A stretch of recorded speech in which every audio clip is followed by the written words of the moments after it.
Гістарычны візіт. Святлана Ціхановская прыбыла ў Кіеў для сустрэчы з Уладзімірам Зяленскім. Аб чым прэзідэнт Макрон у тэлефоннай размове папярэдзіў Лукашэнку, як прапаганда блытаецца ў гісторыі з параненым у Польшчы беларусам. Пра гэтыя ды іншыя падзеі панядзелка 25 траўня распавядзём у кароткім выданні навінаў. Вітаю!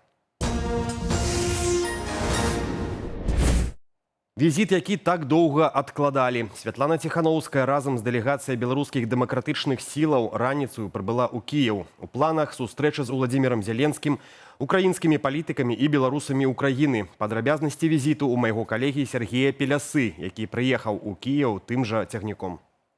Пачаўся візіт Святланы Ціхановскай і дэлегацыі беларускіх дэмакратычных сілаў ва Ўкраіну. Удзельнікі візіту прыехалі адмысловым цягніком, а на вагоне, в якім ехалі беларусы, нават быў прыклеены герб пагоня. Падчас візіту ва Ўкраіну Святлана Ціхановская, беларуская дэлегацыя, сустрэнецца з кіраўніцтвам гэтай дзяржавы, а таксама ушануе памяць украінскіх і беларускіх ваяроў, якія абараняюць Украіну, і сустрэнецца з беларусамі Украіны. Таксама падчас візіту беларуская дэлегацыя на чале з Святланай Ціхановскай прыме ўдзел у міжнародным саміце гарадоў і рэгіёне з удзелам украінскага кіраўніцтва. Сустракаў беларускую дэлегацыю нядаўна прызначаны прадстаўнік МЗС Украіны ў справах Беларусі Яраслаў Чарнагор. Адразу з вакзалу Ціхановская дэлегацыя вырушылі аддаць даніну памяці да магілаў беларускіх добраахвотнікаў. Тут пахавана Марыя Зайцева, ёй было ўсяго 24 гады. Яна для мяне сімвал не толькі барацьбы супраць дыктатуры Беларусі, але і украінска-беларускай салідарнасці. І яна загінула як герой, яна была вельмі светлы, моцны і прынцыповы чалавек.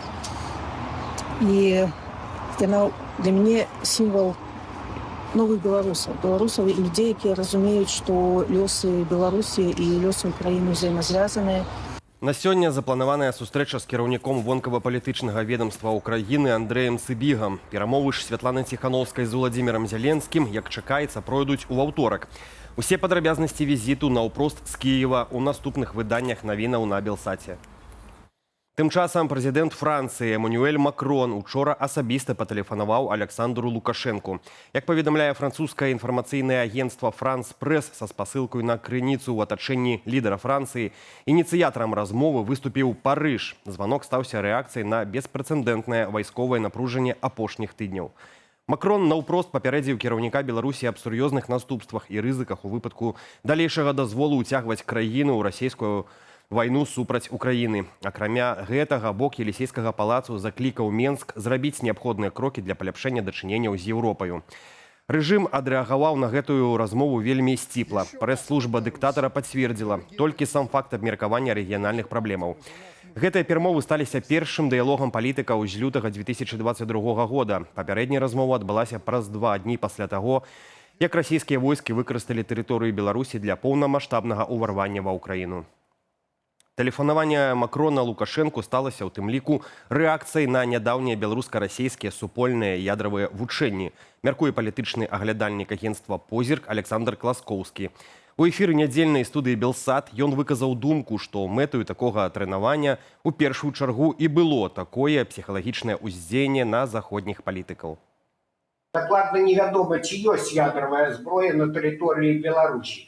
Але ў кожным выпадку Масква супольна з Мінскам, выкарыстоўваючы малодшага хаўрусніка, можа праводзіць такія, вось як цяпер модна казаць, іпсаі, інфармацыйна-псіхалагічныя спецаперацыі, то бок палохаць. І я думаю, што адна з задач Масквы ў гэтым кантэксце гэта якраз каб Еўропа асэнсавала, жахнулася, што усвядоміла, мы ж маем справу з ядравай дзяржавай, і Пуцін такі пацан круты, так бы мовіць. Можа, лепей ўсё ж такі надта не перагінаць Кій з падтрымкай Украіны.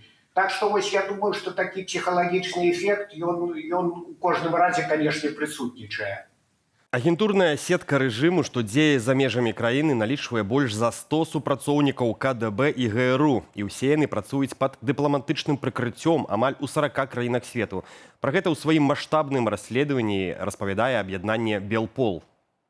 Что представляет собой современная разведка? Как организована шпионская сеть Лукашенко под дипломатическим прикрытием? Какие есть способы внедрения разведчиков в МИД и чем они занимаются? В какой стране мира больше всего представителей белорусских спецслужб? И заметим, ответ на этот вопрос вас очень сильно удивит.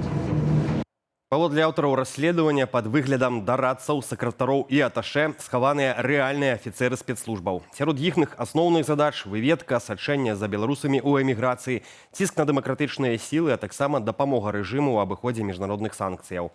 Шпіёнскія групы выяўленыя ў дыпламатычных прадстаўніцтвах Беларусі ў краінах Еўразвязу і НАТО. Гэтак буйная суполка працуе ў Бельгіі, дзе месціцца штаб-кватэра міжнародных арганізацыяў. А да эвакуацыі амбасады ў 2022 годзе паўнавартасная група дзеяла і ў Кіеве. Цалкам паглядзець расследаванне можна на YouTube-канале аб'яднання «Белпол». Прапаганда выпусціла ў эфір сюжэт пра 3 жыхароў Гарадзеншчыны, якія, як сцвярджаецца, трапілі пад агонь паліцыі ў Польшчы. Мужчыны настойваюць, што ноччу ўцякалі ад невядомых аўтамабіляў без мігалак і распазнавальных знакаў, бо прынялі паліцыю ў цывільным за бандытаў. У выніку па іхнай машыне адкрылі агонь, параніўшы аднаго з кіроўцаў. Аповед цалкам супярэчыць афіцыйным звесткам акруговай пракуратуры ва Вроцлаве. Паводле польскага боку сілавікі праводзілі аперацыю супраць групы выкрадальнікаў машынаў. А беларусы на БМВ падазраваліся ў суправаджэнні скрадзенага аўтамабіля. Новы прапагандысцкі рэпартаж абыходзіць відавочныя нестыхоўкі. Калі раней сцвярджалася, што цяжка паранены кіроўца сам праехаў на прастрэленай машыне 700 кіламетраў да мяжы, то цяпер версію змянілі на дапамогу знаёмых. У Касцюковіцкім раёне вагнястрэльнае раненне атрымаў 15-гадовы падлетак. У хлопца з ружжа выпадкова стрэліў ягоны бацька. 61-гадовы мужчына разам з сынам дапамагаў мясцоваму фермеру з забоем кабана. Для гэтага ён надумаў выкарыстаць гладкарульную стрэльбу, якое дасталася яму ў спадчыну і не было належным чынам зарэгістраванае. Стрэліўшы ў скаціну, мужчына выпадкова раніў падлетка. Таго з цяжкаю ранаю жывата даставілі ў шпіталь. Цяпер следчыя праводзяць правяранне абставінаў інцыдэнту, па выніку якога будзе прынятая пастанова аб завядзенні крымінальнай справы. Нелегальная зброя сканфіскаваная. Выбух газу ў Магілёве ў мясцовым гаражным кааператыве. Пацярпелі 3 асобы. Як паведамілі ў Міністэрстве надзвычайных сітуацыяў, адзін з уладальнікаў гаражу самастойна зняў газавае абсталяванне са свайго аўта і, пакінуўшы яго ў памяшканні, пачаў праводзіць зварачныя працы. Праз гэта адбыўся выбух газапаветранай сумесі. У выніку здарэння пашкоджаныя некалькі суседніх гаражоў і 2 аўты. Віноўнік інцыдэнту, ягоная жонка і мужчына суседняга гаражу шпіталізаваныя. Вялікі спорт здымае забароны. Беларускія гімнасты вернуцца на міжнародныя турніры. Выканаўчы камітэт Еўрапейскай федэрацыі гімнастыкі пастанавіў цалкам зняць абмежаванні на ўдзел спартоўцаў з Беларусі і Расіі ў спаборніцтвах. Еўрапейская структура падтрымала пастанову Міжнароднай федэрацыі гімнастыкі і дазволіла нашым атлетам выступаць з дзяржаўным сцягам і гімнам. Гэта распаўсюджваецца на спартовую і мастацкую гімнастыку, скачкі на батуце, акрабатыку і аэробіку. Першымі новымі правіламі скарыстаюцца акрабаты на этапах Кубка свету ў Балгарыі і Азербайджане напрыканцы траўня. Раней пра поўнае аднаўленне правоў беларускіх спартоўцаў ужо абвясцілі Сусветнай федэрацыі пяцібор'я, боксу, валейболу, барацьбы, коннага спорту і стральбы з лука.